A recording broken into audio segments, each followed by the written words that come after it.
শ্রদ্ধাবান উপাসক উপাসিকাগণ, গত পর্বে আপনারা শুনেছিলেন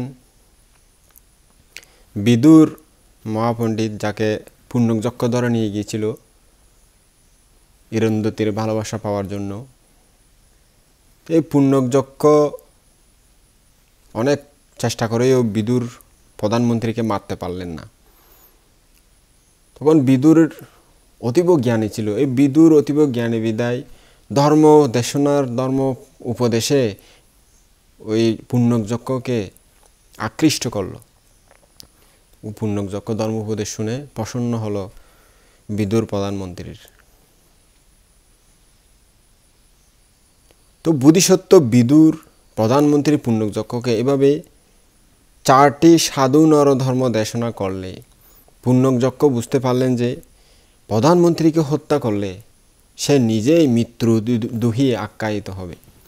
কারণ অপরিচিত পুণ্যযজ্ঞকে অভ্যন্তনাক্রমে নিজ বাড়িতে নিয়ে 3 দিন উত্তম রূপে অতিথি সেবা করেছিলেন।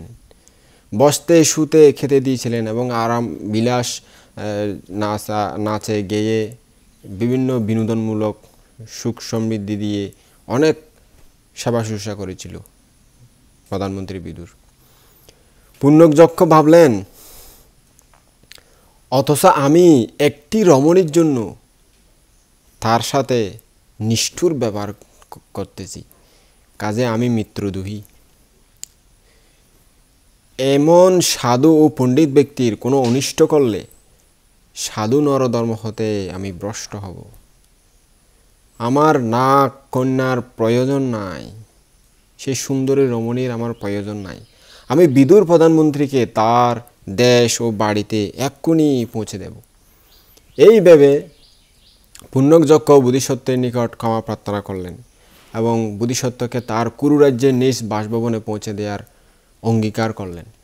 তখন বোধিসত্ত্ব বললেন, যক্ষরাজ, তুমি আমাকে দেশের যে বাড়ি থেকে ধরে নিয়ে আসো সেই বাড়িতে পৌঁছে না দিয়ে বরং নাগ দেশে নাগ রাজ্যে রানী বিমলা দেবীর প্রাসাদে পৌঁছিয়ে দাও, ওখানে নিয়ে চলো আমাকে। পুণ্যযজ্ঞ নাগ রাজ্যে পৌঁছলে বোধিসত্ত্বের ক্ষতি ও মৃত্যু হতে পারে। এই ভেবে পুণ্যযজ্ঞ বললেন, মানুষের হিতকর নহে এমন কিছু দেখতে এখন আমি আর চাই না পণ্ডিত মশাই। শত্রু সংকুল নাগ রাজ্যে কেন গমন করবেন আপনি? কেন যেতে চাচ্ছেন? এতে আপনার ক্ষতি হতে পারে, বুঝতে পারতেছেন আপনি। বোধিসত্ত্ব তখন বললেন, হে যক্ষ, হিতকর নয় এমন কিছু কেউ দেখতে চায় না, কিন্তু আমি কোনো অন্যায় বা পাপ করিনি যার ফলে আমার মৃত্যু হতে পারে বা আমাকে নাগরানী হত্যা করতেও পারে। আমি নির্দোষ বিদায় মৃত্যু শঙ্কা আমার নেই, আমার কোনো মরণের ভয় নেই। তিনি আরও বললেন, দেখো যক্ষরাজ, আমি তোমার নিয়ে নিষ্ঠুর যক্ষকেও ধর্ম উপদেশ ধর্মবাণী দ্বারা শান্ত ও দমন করেছি। তদ্রূপভাবে নাগরাজের মন জয় করার দায়িত্ব আমার উপর থাক। তুমি আমাকে সেখানে নিয়ে চলো, তুমি কোনো চিন্তা করিও না। অবশেষে পুণ্যযজ্ঞ রাজি হলো এবং বিদুর প্রধানমন্ত্রীকে নাগ দেশে নিয়ে চলে গেল। নাগরাজ্যে পৌঁছলে নাগরাজ বোধিসত্ত্বের সাক্ষাৎ প্রাপ্ত হয়ে অতীব আনন্দিত হলেন এবং প্রীতি সম্ভাষণ জানালেন। বোধিসত্ত্ব নাগরাজকে প্রীতি সম্ভাষণ পূর্বক জিজ্ঞেস করলেন, হে নাগরাজ, আপনার ঐশ্বর্য মহাপ্রাসাদ কে নির্মাণ করে দিয়েছে? কি করে আপনি তা লাভ করেছেন? প্রত্যুত্তরে নাগরাজ বললেন, আমরা পৃথিবীতে যখন মানুষ ছিলাম মহাশয়, তখন শ্রদ্ধাশীল ছিলাম, ধর্মপরায়ণ ছিলাম, ধর্ম দেশনা শুনতাম, বান্ধাদেরকে শ্রদ্ধা করতাম, সঙ্গের প্রতি মুক্তহস্ত ছিলাম, ভিক্ষু সম্বন্ধকে যথেষ্ট দান ধর্ম পুণ্য কর্ম সম্পাদন করতাম ভিক্ষু সংঘকে দেখলে। যখন যা প্রয়োজন মালা এবং বিভিন্ন প্রয়োজনীয় বস্তু, দীপ আচ্ছাদন শয্যা অন্ন পানীয় ইত্যাদি দান দিয়ে সেবা করতাম। এই পুণ্যের ফলে নাগ রাজ্যে এই ঐশ্বর্য মহাপ্রাসাদ লাভ করেছি আমি। বোধিসত্ত্ব বললেন, হে নাগরাজ, পুণ্যের ফল সম্পর্কে আপনি যেহেতু বিশ্বাসী, সেহেতু আগামী জন্ম জন্মান্তর সুখ লাভের জন্য ধর্ম অনুষ্ঠানাদি সম্পাদন করুন। এটা আপনার দায়িত্ব, আপনার কর্তব্য। তখন নাগরাজ বললেন, আমাদের নাগরাজ্যে কোনো ভিক্ষু শ্রমণ নেই, সুতরাং ভোজন আহার কাকে দান দিয়ে পুণ্য সঞ্চয় করব? দেখুন উপাসক উপাসিকারা, নাগরাজ্যে জন্ম নিয়েছে কিন্তু ভিক্ষু শ্রমণ নেই বিধায় পুণ্য করতে পারতেছে না। আর আপনারা এখানে ভিক্ষু শ্রমণ আছে, ওই ট্রেন গরু যেমন থাকে চড়ার মধ্যে, এত বড় একটা ট্রেন পাশ দিয়ে চলে যায়, তবে এইভাবে ফিরেও তাকায় না, শুধু ওই ঘাস খেতে থাকে। আপনারাও এরকম ওই এত ভিক্ষু শ্রমণ চলে যাচ্ছে বাড়ির পাশ দিয়ে, ঘরের পাশ দিয়ে, কত বড় বড় অনুষ্ঠান হয়ে যাচ্ছে, ব্যস্ততার কারণে ধর্ম করতে সময় পান না। কী অবস্থা হবে দেখুন ভিক্ষু সঙ্গহীন জায়গায় যদি জন্ম নেন। এখন তো ওই একটা কথা আছে না চিটাঙ্গা ভাষায়, দাঁত তাইতে দাঁতের মর্যাদা না বুঝার দেন, ওটা কথা একটা আছে না, কিছু মনে করবেন না, এরকম বলে আর কি, ছোট থেকে শুনে আসছি। তো এরকম পুণ্য সঞ্চয় করার মতো জায়গা আছেন, যতদিন আছেন ভিক্ষু সঙ্গ এখনও আছে, একসময় ভিক্ষু সঙ্গ খুঁজলে পাবেন না, পুণ্য সঞ্চয় করে নেবেন, সেটাই আপনাদের দায়িত্ব।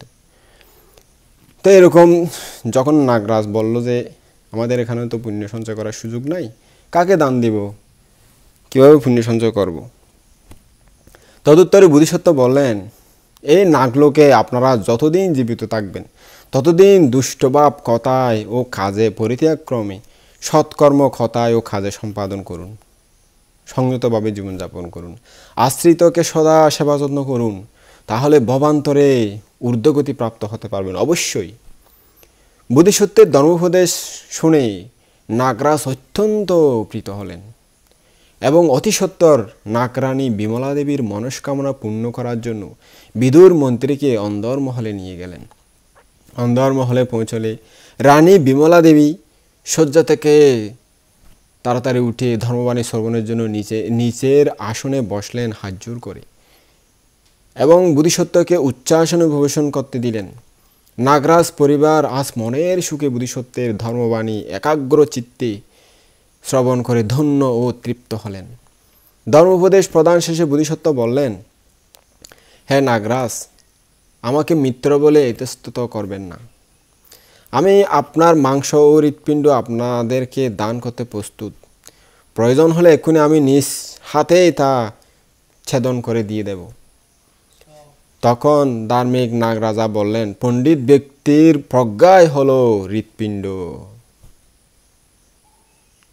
আমরা সেই প্রজ্ঞা নামক হৃৎপিণ্ড চেয়েছিলাম, আজ তা প্রাণ ভরে লাভ করে ধন্য হয়েছি। এই বলে নাগরাজ তার কন্যা ইরন্দতীকে পুণ্যকের হস্তে সম্প্রদান করলেন, পুণ্যকের সাথে বিয়ে দিয়ে দিলেন আর কি। পুণ্যক তার মনের প্রিয়তমাকে লাভ করে অত্যন্ত আনন্দিত হলেন এবং তুষ্ট হলেন, খুশি হলেন। তার উভয় দিক রক্ষিত হলো, বোধিসত্ত্বকে মারতে হলো না, তার প্রিয়তমা সুন্দরী রূপবতী রাজকন্যাকে লাভ করল। ওই দিন সকালে রাজা ধনঞ্জয় এক স্বপ্ন দেখেছিলেন। স্বপ্নটি ছিল এরকম, রাজপ্রাসাদের দ্বার দেশে যেন একটি মহাবৃক্ষ ছিল, উহার স্কন্দ প্রজ্ঞাময়, শাখা প্রশাখা দশশীল, পঞ্চগোরস ফল, অলঙ্কারে সজ্জিত হাতি ও ঘোড়াসমূহ যেন উক্ত বৃক্ষকে পরিবেষ্টন করে রেখেছিল এবং বহু লোক হাজুর করে নতশিরে ভক্তি আপ্লুত হয়ে বৃক্ষটিকে পূজা করছিল এবং শ্রদ্ধা নিবেদন করতেছিল। এমন সময় হঠাৎ সেখানে এক কালো কদাকার চেহারা সম্পন্ন এক ব্যক্তি দেখা দিল। তার পরিধানে ছিল রক্তবস্ত্র, কানে রক্তপুষ্পের কুণ্ডল, হাতে তলোয়ার। সে আসা মাত্রই বৃক্ষটিকে কাটতে শুরু করলো। লোকে তার এমন অমানবিক কর্মদর্শনে ভীত সন্ত্রস্ত হলো এবং কোনো উপায় না দেখে তারা কাঁদতে লাগলো অজরে নয়নে। কিন্তু লোকটি কোনো দিকে দৃষ্টিপাত বা কর্ণপাত না করে গাছটিকে টেনে অন্যত্র নিয়ে গেল। আবার কিছুক্ষণ পরে ফিরে এসে গাছটিকে পূর্বের স্থানে স্থাপন করে লাগিয়ে দিয়ে চলে গেল। রাজা এই স্বপ্নের অর্থ উদ্ঘাটন করে বুঝতে পারলেন যে মহাবৃক্ষটি আর কেউ নয়, আমাদের মহাপণ্ডিত প্রধানমন্ত্রী বিদুর। কালো খদাকার লোকটি ছিল সেই পুণ্যক যজ্ঞ, যাতে যুবক হিসেবে যে আমাদেরকে পরিচয় দিয়েছিল। এই লোকটি বৃক্ষটিকে এনে পুনরায় পূর্বের স্থানে স্থাপন করে প্রস্থান করার অর্থ হলো সেই পণ্ডিত প্রধানমন্ত্রীকে এনে ধর্মসভায় রেখে আবার চলে যাবেন। অতএব তিনি সেই দিনই প্রধানমন্ত্রীর দর্শন লাভ করবেন। এই ভেবে তিনি আনন্দিত হলেন, খুশি হলেন। অনেক দিন পরে প্রধানমন্ত্রীর সাক্ষাৎ পাবেন, তার ধর্মবাণী শ্রবণ করবেন, সবাই তৃপ্ত হবে। সমস্ত নগর প্রাসাদ এবং ধর্মসভা সুসজ্জিত করে উপস্থিত ভূস্বামী ও জনগণকে বললেন, তোমরা চিন্তা করিও না, আজই প্রধানমন্ত্রীকে এখানে দেখতে পাবে। এভাবে সকলে গভীর আগ্রহ ও আনন্দ চিত্তে প্রধানমন্ত্রীর প্রত্যাগমন প্রতীক্ষা করতে লাগলেন। এমন সময় আকাশমার্গ হতে উড়ন্ত অশ্বের রথে চড়ে পুণ্যক যক্ষ ওই ইরন্দতী সহ প্রধানমন্ত্রীকে নিয়ে আগমন করল এবং ধর্মসভার মধ্যখানে প্রধানমন্ত্রীকে সসম্মানে নামিয়ে দিয়ে বন্দনা করে আবার উড়ন্ত অশ্বে চড়ে আকাশে অদৃশ্য হয়ে গেল সেই প্রিয়তমাকে নিয়ে। বিদুর প্রধানমন্ত্রীর প্রত্যাগমনে রাজা প্রজা সকলেই অতীব আনন্দিত হলেন। সারা রাজ্যে একটা আনন্দের বন্যা বয়ে গেল। সমস্ত ঘটনা রাজা প্রজাদের কাছে বড় রহস্যময় মনে হলো। রাজাও বিদুর মন্ত্রীর কাছে ঘটনার পূর্ব বৃত্তান্ত জানতে চাইলে বিদুর মন্ত্রী বললেন সবাইকে, অতীতে বারাণসীতে 4 জন ধনসম্পদশালী ব্যক্তি বন্ধুত্বের বন্ধনে আবদ্ধ ছিলেন। তারা সংসারের অনিত্যতা দর্শনে ঋষি প্রব্রজা গ্রহণ করে ধ্যানবল লাভ করেছিলেন। তাদের একজন ভোজনের গ্রহণের পরে দিব্য বিহারের জন্য তাবতিংশ স্বর্গে, অর্থাৎ খাওয়ার পরে দিনের বেলা একটু বিশ্রাম করার জন্য তাবতিংশ স্বর্গে, আর অন্য একজন নাগরাজ্যে, অন্য একজন সুপর্ণ রাজ্যে, আর অন্য একজন কুরু রাজ্যের উদ্যানে যেতেন। তারা ওই সকল স্থানের সুখ ঐশ্বর্য দর্শনে তার প্রতি আকর্ষণ সৃষ্টি করতে মৃত্যুর পর তারা ওই সকল স্থানে জন্ম নিলেন। এইভাবে পরবর্তীকালে তাদের একজন হলেন দেবরাজ চক্র,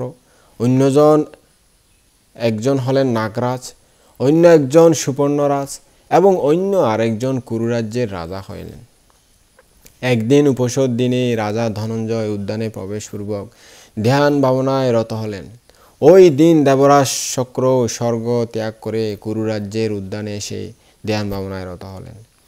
ওই দিন নাগরাজ বরুণ এবং সুপর্ণরাজও নিজ আলয় ত্যাগ করে, অর্থাৎ নিজ রাজ্যে ত্যাগ করে কুরুরাজ্যের উদ্যানে রমণীয় স্থানে উপবেশন ক্রমে ধ্যান সাধনায় রত হলেন।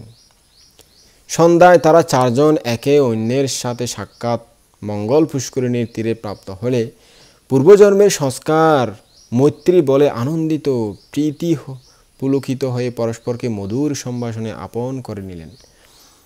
কোনো এক পর্যায়ে তারা কারশীল মহত্তর, অর্থাৎ কারশীল শ্রেষ্ঠ, এই প্রশ্ন নিয়ে শেষ সিদ্ধান্তে পৌঁছতে না পারায় প্রধানমন্ত্রী বিদুরের নিকট আগমন ক্রমে তাদের স্ব যুক্তিতর্ক তুলে ধরেন এবং নিজেকে শিলে মহত্তর বলে দাবি করেন।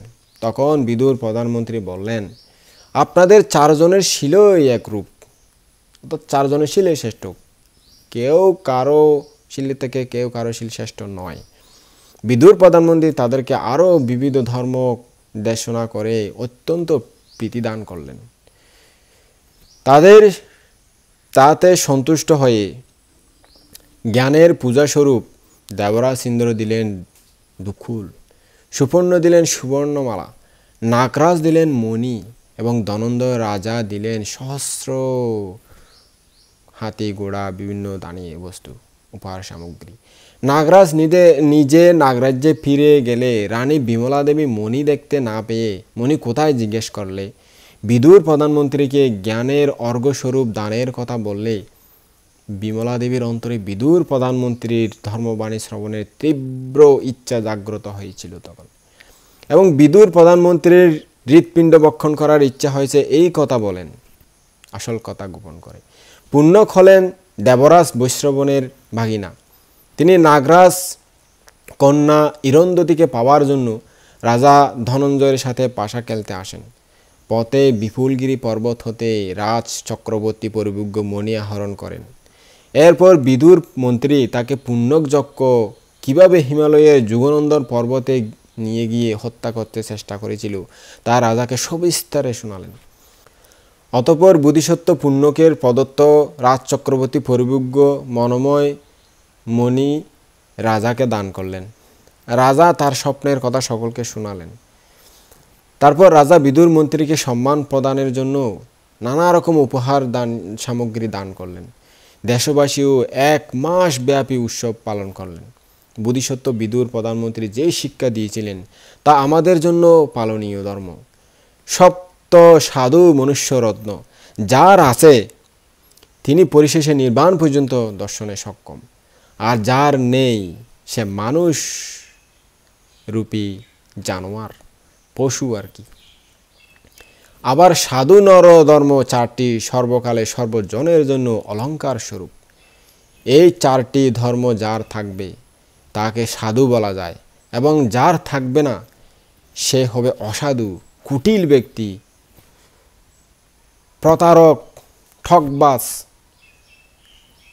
অসাধু ব্যক্তিকে কেউ ভালোবাসে না।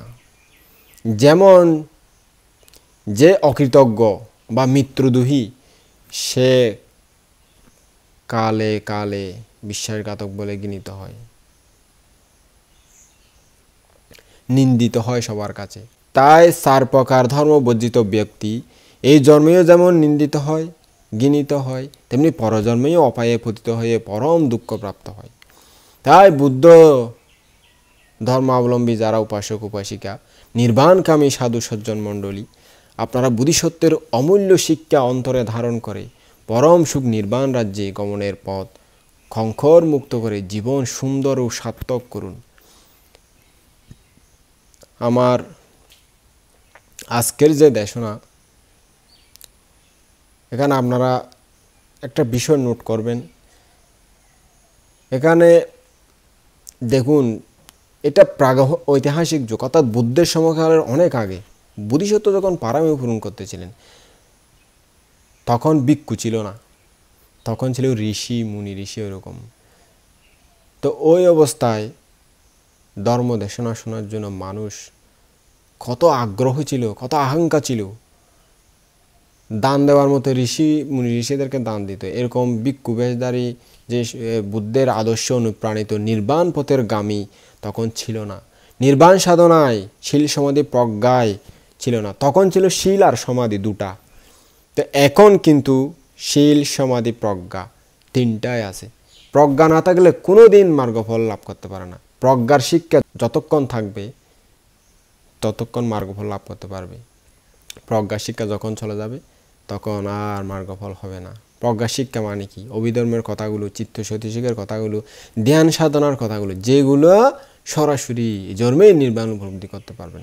আর দানশীল ভাবনা দানশীল সমাধি করলে আপনি পুণ্য করবেন, পারমী সৃষ্টি করতে পারবেন, পরজন্মে হতে পারবেন যে, কিন্তু এই জন্মে পাবেন না। এই জন্মে পেতে হলে আপনাকে প্রজ্ঞা, এই যে বিদর্শন যারা করে, এটা প্রজ্ঞার আছে বলেই প্রজ্ঞা। পালিতে একটা কথা আছে না, পাজানাতি, প্রকৃষ্ট রূপে জানা।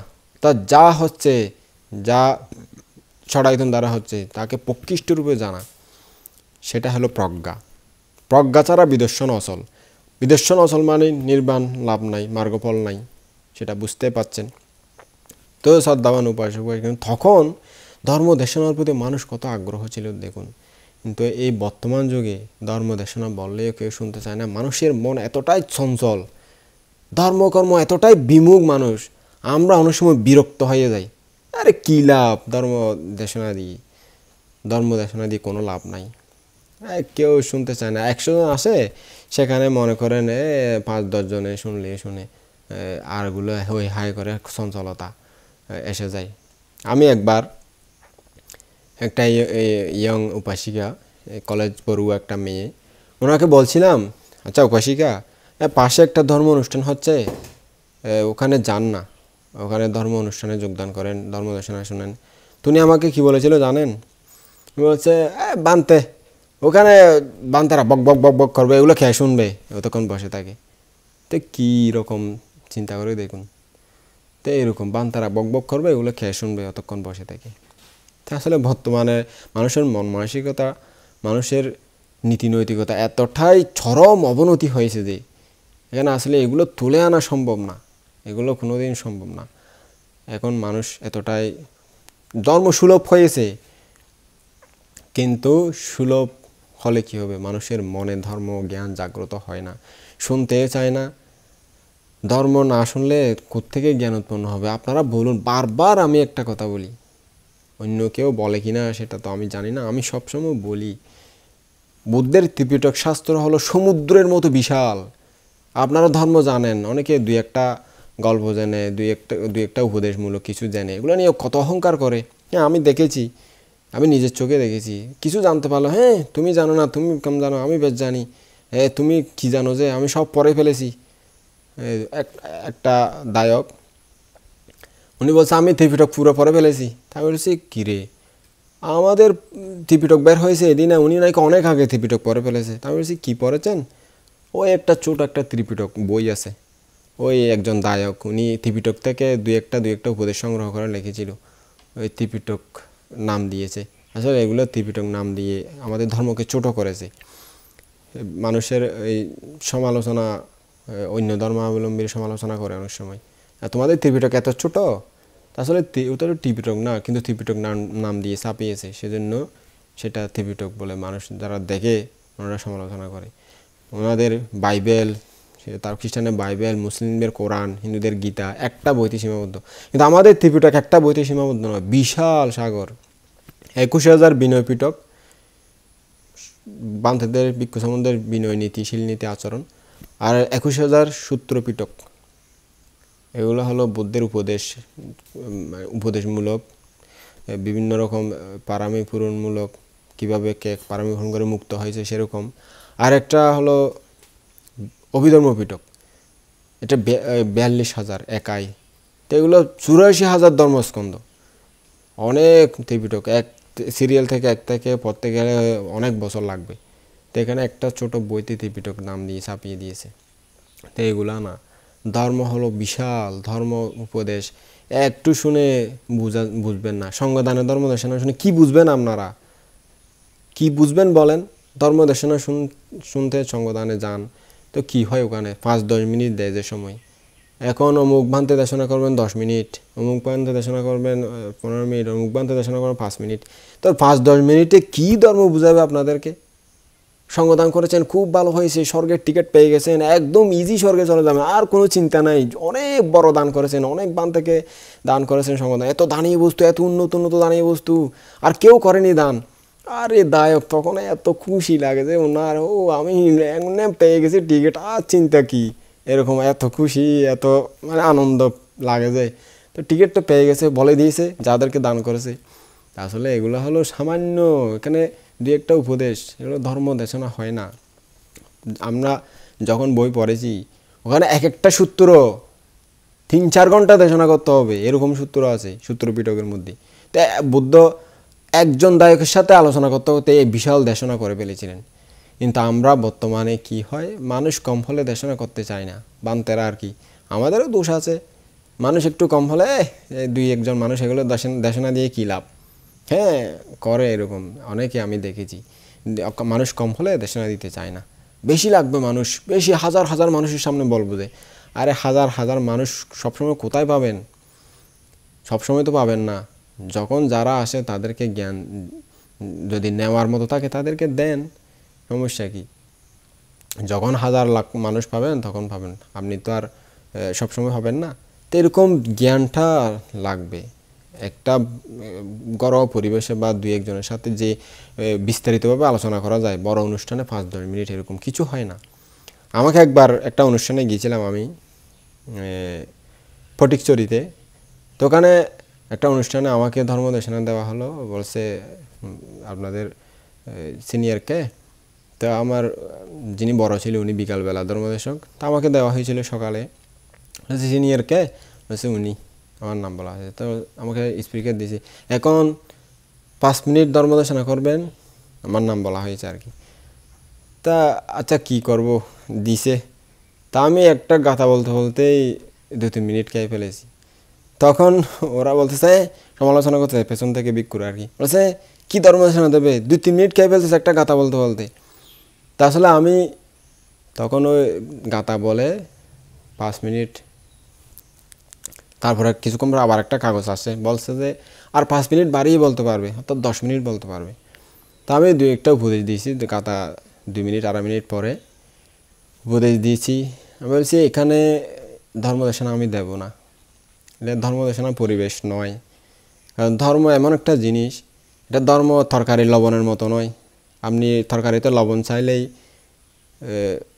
বুঝে ফেলবেন এটা তরকারির লবণ নয়, তো তরকারির স্বাদ নয়, তো লবণ চাইলে যে এটার স্বাদ জানা যাবে।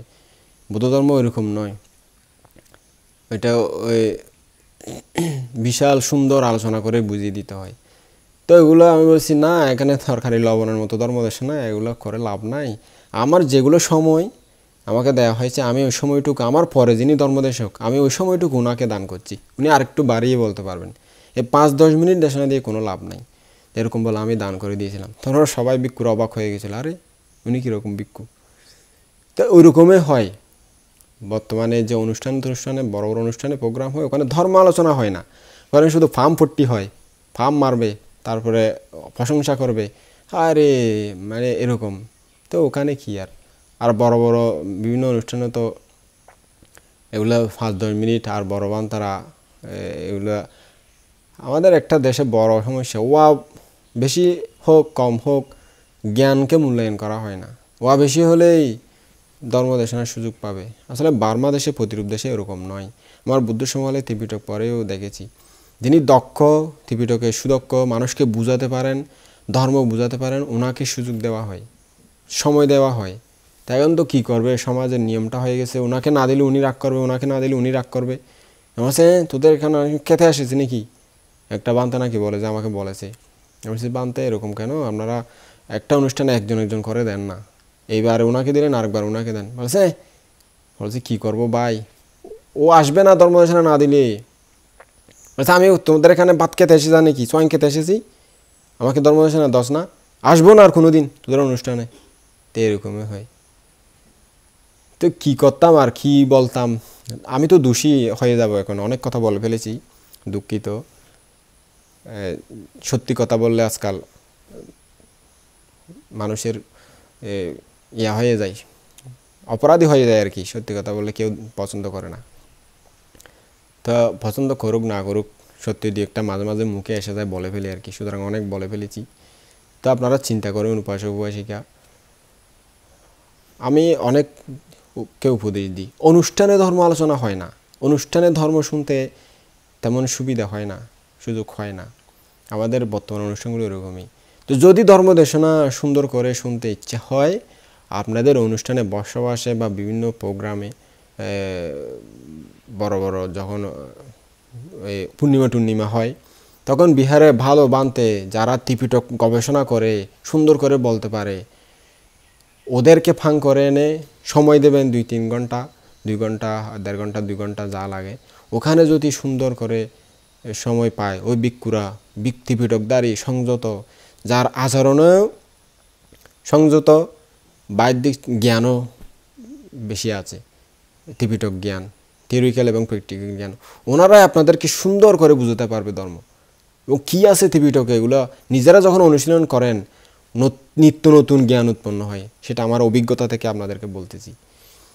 তো নিত্য নতুন জ্ঞানগুলো বইয়ের যেগুলো পড়া আছে এগুলোর সাথে আরও বিস্তারিত সুন্দর করে নিজে বোঝাতে পারে, এরাই সুন্দর করে ধর্মদেশনা দিতে পারবে। যারা সময় পায় না বইটই পড়তে, ত্রিপিটক গবেষণা করতে, বিভিন্ন দায়িত্ব নিয়ে দৌড়াদৌড়িতে ব্যস্ত, তারা আর কি বুঝাতে পারবে দায়িত্ব দেখে। তারা তো ত্রিপিটক কোনোদিন পরিপূর্ণ শেষ করেছেন বলে মনে হয় না। তো ত্রিপিটকের যে গভীর জ্ঞান, এগুলো আয়ত্ত না হলে মানুষকে কী বুঝাবে, কী ধর্মজ্ঞান দেবে? তাই তো এরকম হয় বর্তমানে। তো আপনারা ধর্ম শুনতে চাইলেই যেটা বলছি, কোনো একটা উপলক্ষে, আমি একটা বিহারে দেখেছিলাম অনেক আগে, প্রায় 15 বছর আগে, 20 বছর আগে। ওই বিহারে একটা পূর্ণিমা ওয়ার মধ্যে বসবাসের মধ্যে একটা দিন একটা বান থেকে, বড় বান থেকে, যিনি দেশক, এরকম বড় বান থেকে ফাং করে এনে দেশনা করা হয়। প্রত্যেক বছর একজন বান থেকে আনা হয়। তো প্রত্যেক বছর বছরে একবার বিস্তারিত ধর্মদেশনা এরকম না করে বসবাসে, তো আপনারা বিহারে যান, বিভিন্ন বিহার থেকে বান্তারকে, যেমন বিহারে তো দায়িত্ব থাকে, বিহারের বান্তারা তো এক বিহার থেকে এক বিহারে হয়তো সবসময় সবাই যেতে পারে না। তো যারা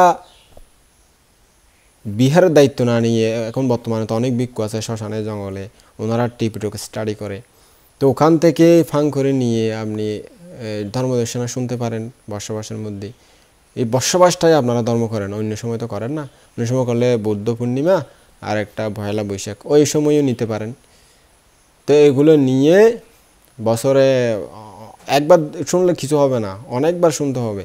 আর ওই যে সঙ্গদানের ধর্মদর্শনা দিয়ে আপনারা কোনো দিন জ্ঞান লাভ করতে পারবেন না, এনে প্রশংসা পাম্পট্টি পাবেন, ওগুলোই হবে যে বেশিরভাগ সময়। ওখানে সময় পায় না যে কীভাবে আলোচনা করবে, জানলেও পারে না। তো সুতরাং উপাসক উপাসিকা আপনারা ধর্মদর্শনা শুনুন আগে, তারপর বুঝতে পারবেন ধর্ম কী জিনিস। না শুনলে কী আছে কোথায় কীভাবে বুঝতে পারবেন। আপনাদের জ্ঞান বর্ধিত হোক, সুখী হন। আমার জন্মান্তরের পুণ্যরাশি আপনাদের মঙ্গলের জন্য দান করতেছি, আপনারা পুণ্যরাশি লাভ করে নির্বাণ সাক্ষাতের হেতু হোক, এই কামনা করে আমার সদ্ধর্ম দেশনা আজকে এখানে সমাপ্ত করলাম।